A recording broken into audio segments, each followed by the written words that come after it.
Thank you so much, World Class Excellence Japan Award. Bilang isang empowered civic leader, isang malaking karangalan po makatanggap po ng 2 award, isang empowered organization in public service.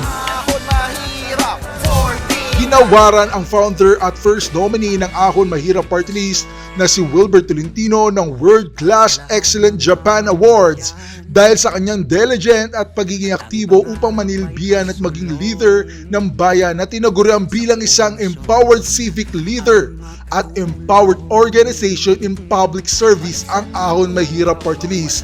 Dahil ang kanilang organisasyon ay tapat at totoo na tulungan ng mga kababayan nating Pilipino na nakakaranas ng kahirapan sa buhay. Dahil ang mga taon sa partido na ito ay produkto mismo ng kahirapan ng buhay na handang magserbisyo at mas mapaunlad pa ang ekonomiya ng ating bansa.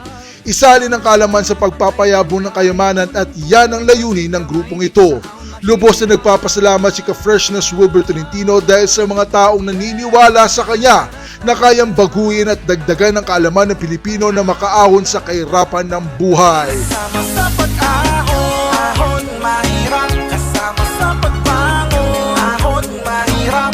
Sama-sama tulong-tulong, yakang pangarap. Asahan po ninyo, may camera o walang camera, tuloy-tuloy po ang aming programa.